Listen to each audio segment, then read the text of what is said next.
ಚಿಕ್ಕಬಳ್ಳಾಪುರ ನಗರದ KSRTC bus ನಿಲ್ದಾಣದಲ್ಲಿ ಇಂದು ಬೆಳಗ್ಗೆ ಈ ಘಟನೆ ನಡೆದಿದೆ. ಬೆಂಗಳೂರಿಗೆ ತನ್ನ ಅಂಧ ಮಗುವನ್ನ ಬಸ್ಸಿಗೆ ಕಳುಹಿಸಲು ಬಂದಿದ್ದ ಬೀದರ್ ಮೂಲದ ಸೀಮಂತಮ್ಮ ಎಂಬ ಸುಮಾರು 62 ವರ್ಷದ ಮಹಿಳೆಗೆ ಬಸ್ ರಿವರ್ಸ್ ಹೊಡೆಯುವಾಗ ಒಬ್ಬ ಮಹಿಳೆಗೆ ಡಿಕ್ಕಿ ಹೊಡೆದು ಆ ಮಹಿಳೆ ಸೀಮಂತಮ್ಮನ ಮೇಲೆ ಬಿದ್ದು ಸೀಮಂತಮ್ಮ ಕಾಲು ಮುರಿದಿದೆ. ಈ ಘಟನೆಯನ್ನ ಕಂಡ ಸ್ಟ್ಯಾಂಡ್ ಇನ್ಚಾರ್ಜ್ ನಾಗೇಶ್ ಮತ್ತು ಸಂಚಾರ ನಿಯಂತ್ರಕ ಶ್ರೀನಿವಾಸ್ ಕೂಡಲೇ ಆಂಬ್ಯುಲೆನ್ಸ್ಗೆ ಕಾಲ್ ಮಾಡಿ ಆಕೆಯನ್ನ ಜಿಲ್ಲಾಸ್ಪತ್ರೆಗೆ ರವಾನಿಸಿ ಖುದ್ದು ಅಲ್ಲಿದ್ದು ಚಿಕಿತ್ಸೆ ಕೊಡಿಸಿ ಮಾನವೀಯತೆ ಮೆರೆದಿದ್ದಾರೆ.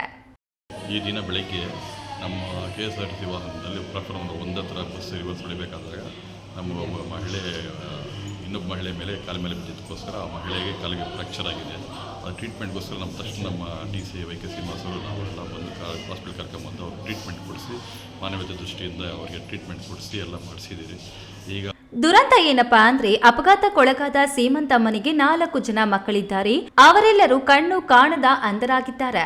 ತಮ್ಮ ಮಗ ನ್ಯಾಯಾಲಯದಲ್ಲಿ ಉದ್ಯೋಗಿಯಾಗಿದ್ದು ಆತನನ್ನ ಬಸ್ ನಿಲ್ದಾಣಕ್ಕೆ ಕರೆತಂದು ಬಸ್ಗೆ ಹತ್ತಿಸುವ ವೇಳೆ ಈ ದುರ್ಘಟನೆ ನಡೆದಿದ್ದು. ಸೀಮಂತಮ್ಮ ಮಾಮೂಲಿ ಮನುಷ್ಯಳಾಗಲು 6 ತಿಂಗಳು ಹಿಡಿಯುವುದರಿಂದ ಅವರ ಮನೆಯಲ್ಲಿ ಇವರೆಲ್ಲರಿಗೂ ಸೇವೆ ಮಾಡಲು ಒಬ್ಬ ವ್ಯಕ್ತಿ ಬೇಕಾಗಿದ್ದು ಅದಕ್ಕೆ ಡಿಪೋ ಸಿಬ್ಬಂದಿ ಅಥವಾ ಬಸ್ ಡ್ರೈವರ್ ಪರಿಹಾರ ನೀಡಬೇಕು ಮತ್ತು ಆಕೆಯ ಸಂಪೂರ್ಣ ಚಿಕಿತ್ಸೆಗೆ ಸ್ಪಂದಿಸುವ ಭರವಸೆ ನೀಡಿದ್ದರಿಂದ ಪೊಲೀಸ್ ದೂರು ನೀಡದೆ ರಾಜ್ಯ ಸಂಧಾನ ಮೂಲಕ ಸಮಸ್ಯೆಗೆ ತಿಲಾಂಜಲಿ ಇಟ್ಟಿದ್ದಾರೆ.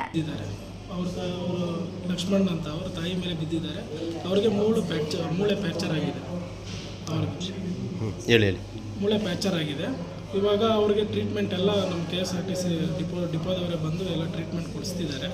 ಅವ್ರು ನೋಡ್ತಿದ್ದಾರೆ. ಇವಾಗ ಸದ್ಯಕ್ಕೆ ಏನಂದರೆ ಅವರು ಗಂಡ ಹೆಂಡತಿ ಅವರಿಬ್ಬರು ಬ್ಲೈಂಡ್ ಇದ್ದಾರೆ.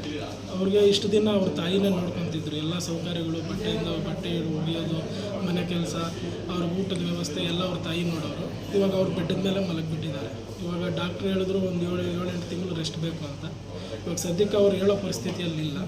ಸೊ ಅವ್ರಿಗೆ ಇವರು ನಾವು ಅನುಕೂಲ ಮಾಡಿಕೊಡ್ತೀವಿ ಅಂತ ಇವ್ರು ಹೇಳಿದ್ದಾರೆ. ಡಿಪೋ ಅವ್ರು ಹೇಳಿದ್ದಾರೆ, ಒಂದು ಭರವಸೆಯನ್ನು ಕೊಟ್ಟಿದ್ದಾರೆ ನಮಗೆ. ಚಿಕ್ಕಬಳ್ಳಾಪುರ ಟೌನ್ ಪೊಲೀಸ್ ಠಾಣೆ ವ್ಯಾಪ್ತಿಯಲ್ಲಿ ಘಟನೆ ನಡೆದಿದೆ. KS ನಾರಾಯಣಸ್ವಾಮಿ, ಈ ನ್ಯೂಸ್ ಟಿವಿ, ಚಿಕ್ಕಬಳ್ಳಾಪುರ.